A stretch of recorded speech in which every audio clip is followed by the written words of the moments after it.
Hola, ¿qué tal? ¿Cómo están? Un gusto saludarles. Bienvenidos a una nueva edición de Encuentro Central. En la noche de hoy tendremos el gusto de recibir a Fernando Gambera, encargado de Relaciones Internacionales del PIT-CNT, para analizar la situación en la región, particularmente lo ocurrido en Bolivia, también en Brasil y Chile.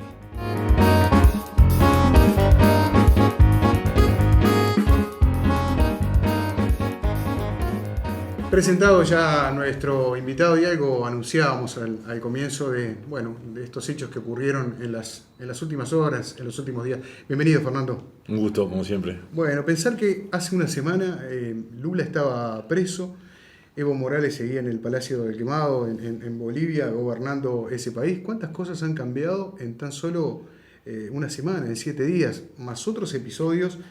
Y también, digámoslo, por una cuestión operativa, hoy estamos grabando este programa, es decir, que no estamos exentos de que ocurran otra serie de episodios porque está muy movida la región. Tanto que quisimos hacer una declaración y casi se nos queda vieja en el mismo día, ¿no? ¿Qué pasó con eso? Y bueno, nosotros en el fin de semana quisimos tener una declaración del PIT-CNT que marcara nuestra preocupación por la voluntad de los bolivianos y en ese sentido iba hacia el lado del respaldo de lo que, y sobre todo las salidas en paz que los bolivianos pudieran encontrar. Y estábamos en el momento que estaba saliendo en el propio domingo y todo empezó a suceder en esas mismas horas. Primero, algo que a uno la primera reacción que me provocó el domingo de mañana es, bueno, Evo debe tener mucha fe en su gente y en su pueblo y había asumido la decisión de aceptar convocar a nuevas elecciones. Y eso fue en la mañana del domingo, en la tarde ya Evo había renunciado, o sea, hubo que pensar en otra cosa, claro. Al punto que, bueno, decidimos una movilización que realizamos el jueves, que la teníamos pensada desde la otra semana coordinada con los compañeros de Chile en función del paro del 12 realizado por los compañeros en Santiago, que tenía prevista y tuvo la participación de nuestro secretario general, de Marcelo Abdala. Decidimos al final que esa movilización sea en conjunto por la situación que se vive en el continente, con centro o con foco fundamentalmente en Bolivia, porque claro. Lo primero que a uno le surge es la ansiedad y el deseo de que no haya un baño de sangre. Eso es lo primero, ¿no?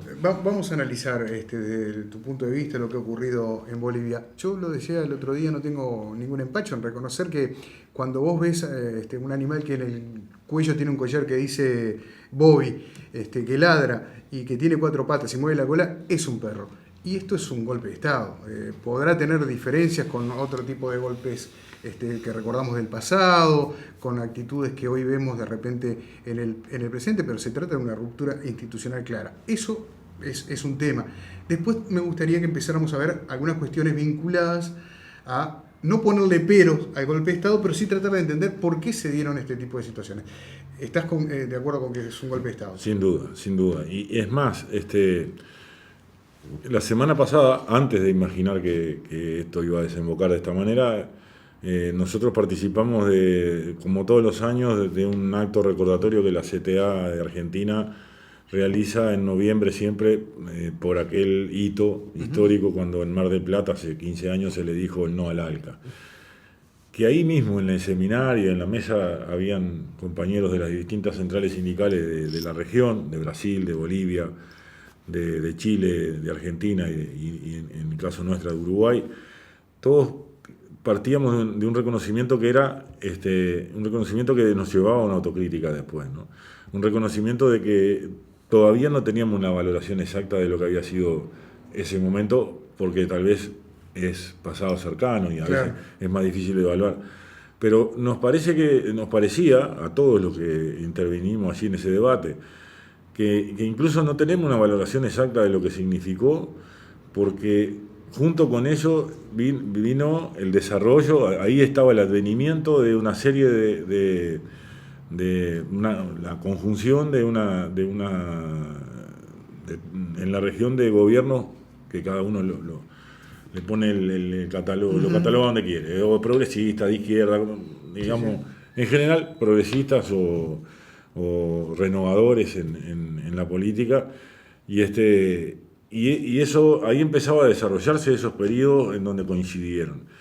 Y la cuenta que de alguna manera autocríticamente sacábamos desde las fuerzas sociales, que nos toca nuestra responsabilidad, también tendrán que hacer lo propio de las fuerzas políticas de izquierda, de todos los países, pero en ese desarrollo hubo una involución en cuanto a lo internacional.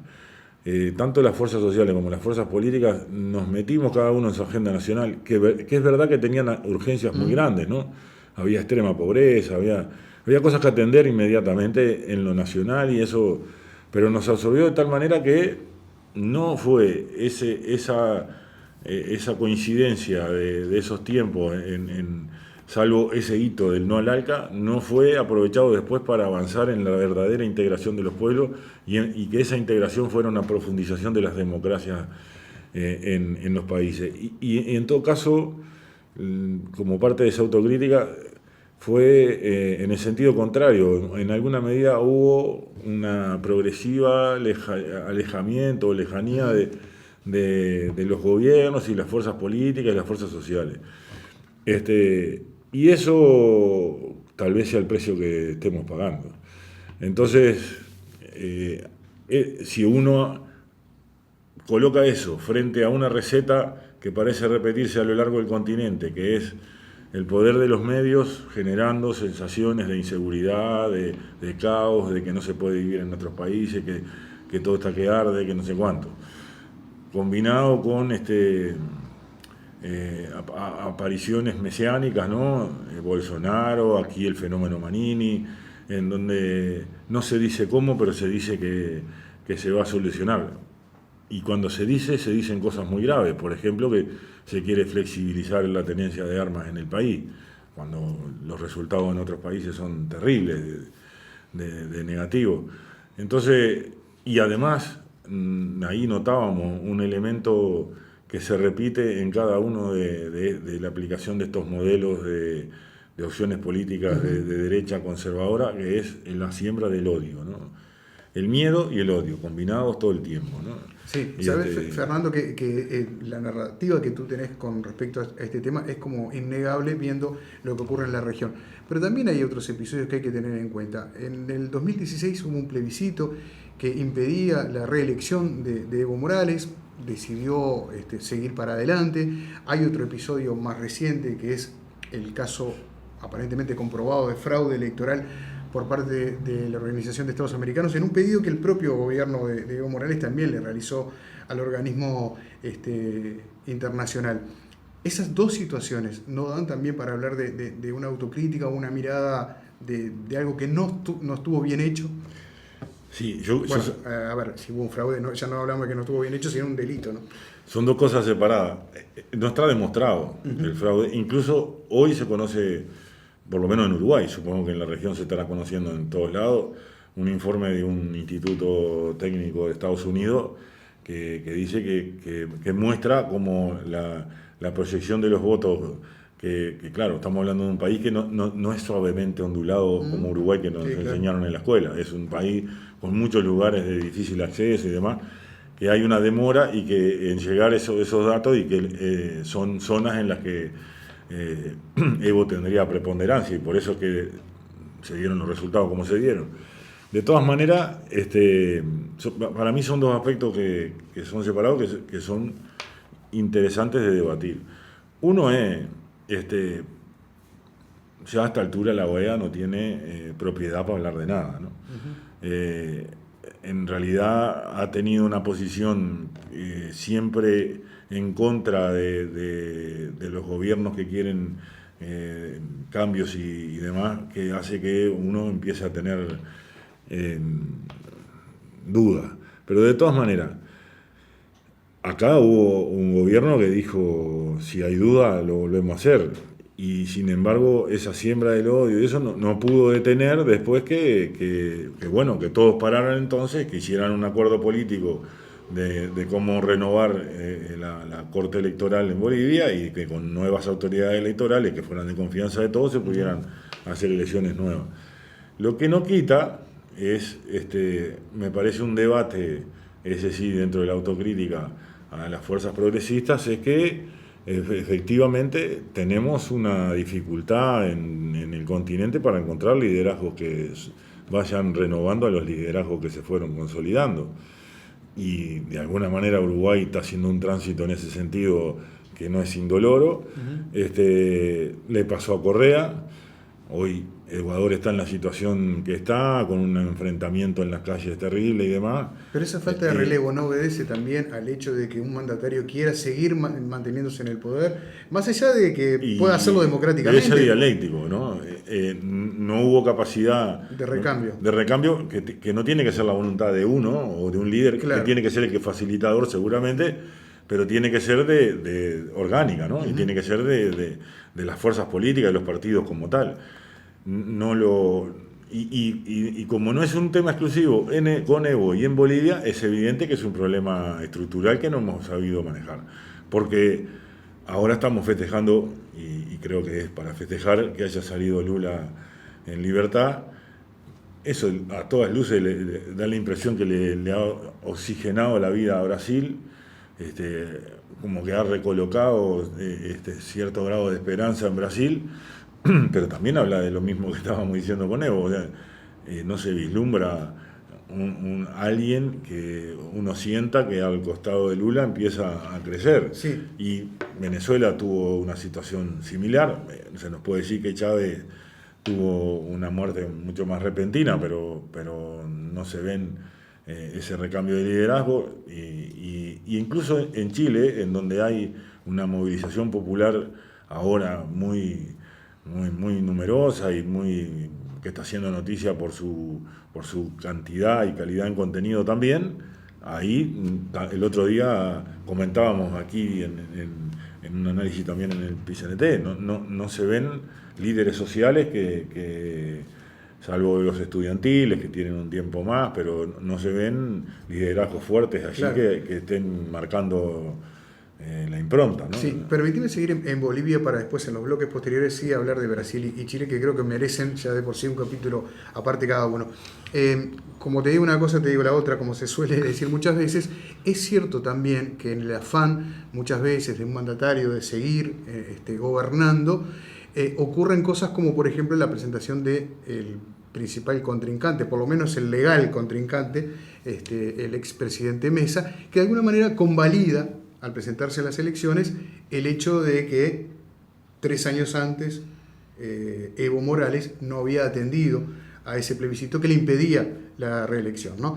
En el fondo de todo esto, y quiero ser muy cuidadoso con las palabras para que no se malentienda, y con la mirada muy uruguaya, muy del Río de la Plata si querés, en el fondo de todo, no es un problema de que la democracia cada vez tiene menos peso en algunos lugares de Sudamérica, a tal punto que un mandatario dice yo quiero seguir para adelante, más allá de que haya un plebiscito que me diga que no tengo que ir a una reelección.